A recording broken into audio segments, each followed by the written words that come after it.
Hello everyone, welcome in my YouTube channel Aruda Classes. In this video, we will discuss agriculture strategies adopted by Indian government after independence. Those who are new, please like and subscribe my channel. With the help of your motivation, I will ready to prepare everywhere good informations to increase your performance. Let's start.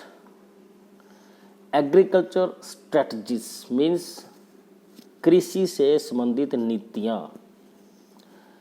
Before the independence, lot of problems faced by our farmers. So production and productivity both are less. To enhance the production and productivities, Indian government take many steps after independence. We will discuss in this topic. These strategies, agricultural reforms, are classified into three categories. Number one, land reforms. Number two, new agriculture strategies. Number three, other policies. One by one, we discuss this type of problem. First of all, we discuss land reforms. Land reform means institutional reforms. यानी कि institutional reforms means independence से पहले जमींदारी system के कारण जो हमारी agriculture sector लो performance कर रही थी, उस परफॉर्मेंस को राइज करने के लिए जमींदार को रिमूव करना एक गवर्नमेंट का फर्स्ट टारगेट और स्टेप था. ऐसा क्यों? क्योंकि British governments want to collect more and more revenue from the agriculture sectors in the form of लगान.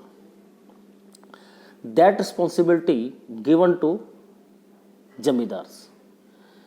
Zamindars enjoy their life, but no any attention to increase productivity and production of agriculture sectors. They collect heavy lagan from the tillers. Those are actual cultivate the land. Remaining 10% they survive their life. And no any money left for land reforms. So our production is less. When India is independent, India frame a new policy in the form of agrarian reforms, in which government abolish of intermediates. यानी कि जो owner है, जो कि British government ने बनाया था, और जो टिलर है, उन दोनों के रिलेशंस को इम्प्रूव किया जाए, उसके लिए क्राइटेरियाज क्या है डिसाइड किए गए. तो फर्स्ट क्या था? Evolution of intermediates. Before independence zamindari system dominated agriculture sector and not doing well for reforms but only intention to collect more and more rent यानी lagaan. So life of actual tillers were so miserable. उनकी life क्या है, बड़ी दुखदायी थी, क्योंकि वो अपने खर्चे भी बियर नहीं कर पा रहे थे और उसके ऊपर क्या है, लगान के ऊपर लगान क्या है पुट कर दिया जाता था. After independence government were taken steps to abolish intermediates and to make the tillers the owner of land. यानी कि वहाँ से इंटरमीडिएट को ख़त्म कर दिया गया. जो कई वर्षों से लगातार उस लैंड को कल्टीवेट कर रहे हैं, उनको उनके लैंड के राइट दे दिए गए हैं टिलर्स को. Then more than 2 lakh tenants took benefit. Means more than 200 lakh tillers, landless worker जो कल्टीवेट करते थे लैंड को, उसका ओनर बना दिया गया. ये क्रूशियल पॉइंट था जहाँ पर टेंट्स की लाइफ को इम्प्रूव करने का प्रयास किया गया. Next point is land ceiling. This is also a very very important point. Land ceiling and consolidation, they are both are important.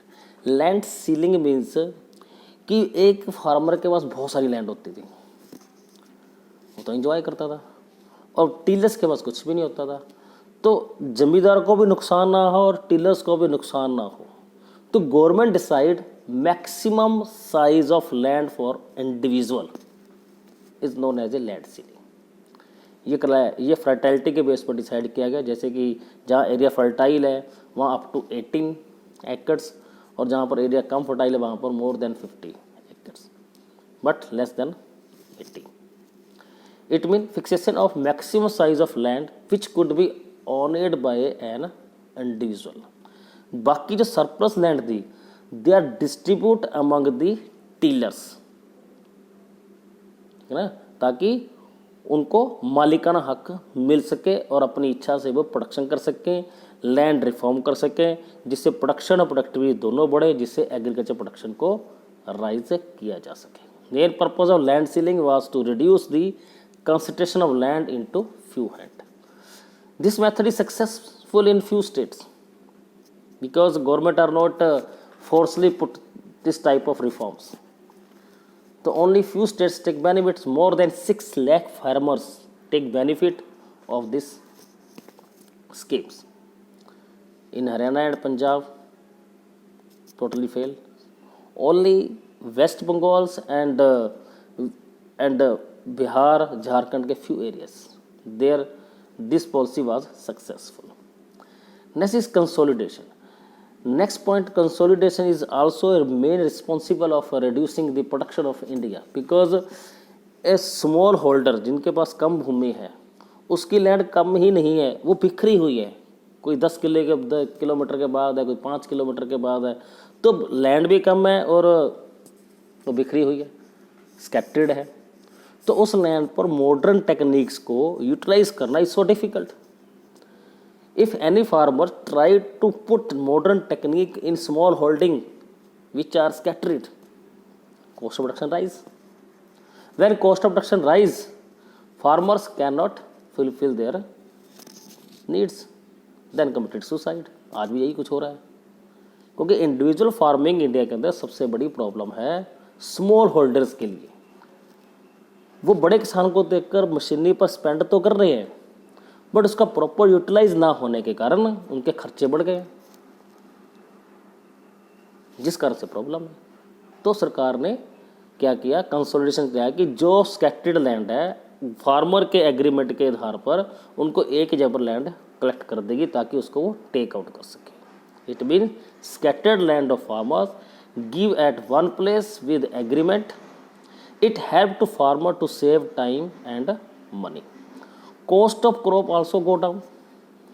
However, it was not success in large part of India. Only few part took benefit. Like Haryana and Punjab take benefit. Other states are not take any benefit because Haryana and Punjab is rich states. Farmer are agree to reduce their cost and use modern techniques. So आज की बात करें तो हरियाणा और पंजाब के जो किसान हैं वो रिच हैं बिकॉज उन्हें इन मेथड को अच्छी तरह अडॉप्ट किया और लैंड क्या है यहाँ की फर्टाइल है। Next is tents policy. Tents policy means कि जो टिलर्स हैं वो एक्चुअल कल्टीवेटर्स हैं, उनके हाथ में कुछ भी नहीं है, उनका लगान फिक्स नहीं है, उनको प्रोडक्शन करने के बाद कितना मिलेगा वो भी फिक्स नहीं है। दे डिपेंड ऑन क्रेडिट और अन इंस्टीट्यूशनल लोन, उस पर डिपेंड है, तो सारी लाइफ उनकी गुलामी में चली जाती है। तो सरकार ने देखा कि इन टेंट्स के लिए हमें रिफॉर्म्स करने की ज़रूरत है। तब उन्होंने क्या किया, लैंड का और रेंट का रेगुलेशन करना शुरू किया। It in this form include security of tenures for tenants. Tenures का मतलब लाइफ, कि एक टेंट्स को जमींदार बिना किसी कारण से रिमूव नहीं कर सकता, उसकी लाइफ को सफ़र नहीं कर सकता, उसके लिए एक क्राइटेरिया बना दिया गया ताकि जो जमींदार्स हैं, लैंड लोनर्स हैं, वो डोमिनेट ना कर सके, एक्सप्लॉइट ना कर सके। इसलिए क्या है, उनको सिक्योरिटी देने का प्रयास किया कि कम से कम आपको जो एक 1 सीज़न है, 2 सीज़न है, 4 सीज़न है, उससे पहले आप इसको यहाँ से निकाल नहीं सकते। दूसरा, tenants can not be evicted without any reason. Clear. Regulation of rent by the government up to 20 to 25%। पहले क्या होता था 70, 80, 90%।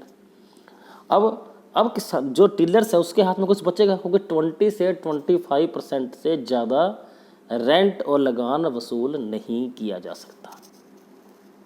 ग्रांट ऑफ ओनरशिप राइट, कि जो टिलर कंटिन्यू एक ही लैंड पर जिम्मेदार के अंडर काम कर रहे हैं, जिम्मेदार का सरप्लस लैंड है, वो एंजॉय कर रहा है और टिलर्स के पास कुछ भी नहीं है, तो उस लैंड का ओनरशिप राइट टिलर्स को दे दिया गया, जिसके अंदर मोर देन 200 जो फार्मर्स थे, लैक फार्मर्स थे, उनको इसका बेनिफिट हुआ। नेक्स्ट है कोऑपरेटिव फार्मिंग। कोऑपरेटिव फार्मिंग बहुत फेमस है। देखो हम कोऑपरेटिव फार्मिंग की अगर एग्जांपल लें, लीजर पापड़ हुआ करता था पहला, वो उसने बहुत ज़्यादा काम किया इस फील्ड के अंदर, एम्प्लॉयमेंट भी जनरेट हुआ, इनकम भी जनरेट हुई। उसी तरह अमूल है गुजरात के अंदर, वो सेटअप हुआ इसी फेयर में भी हुआ था। यानी कि कहने का मतलब क्या हुआ कि आज भी हमें कोऑपरेटिव फार्मिंग की ज़रूरत है, क्योंकि इंडिविजुअल फार्मिंग के खर्चे बहुत ज़्यादा हैं, जिससे फार्मर बेयर नहीं कर पाता, और बेयर ना करने उसकी प्रोडक्शन प्रोडक्टिविटी और उसकी लाइफ सारी सफ़र हो जाती है। अगर जॉइंट फार्मिंग की जाएगी, उस जॉइंट फार्मिंग में क्या होगा, एफर्ट्स के हैं कम लगेंगे, कॉस्ट ऑफ प्रोडक्शन कम होगी, मॉडर्न टेक्निक को अप्लाई करना इजी हो जाएगा। It means joint farming by small cultivators by pooling their land and other sources together. Produce is distribute among the member in the portion of land, जिसकी जितनी land है उसको उसका portion मिल जाएगा, और जहाँ पर जो लैंडलेस वर्कर हैं जिनकी लैंड कम है उनको वहाँ पर क्या है एज ए वर्कर काम भी मिल जाएगा। इसका मतलब वर्कर का भी यूटिलाइज हो गया, और उसके साथ क्या है cost of production due to the modern machine वो भी कम हो गई, और किसानों के पास पैसा आ गया। तो कोऑपरेटिव फार्मिंग को हमें अडॉप्ट करना पड़ेगा, इंडिविजुअल फार्मिंग को हमें धीरे धीरे रिमूव करना पड़ेगा।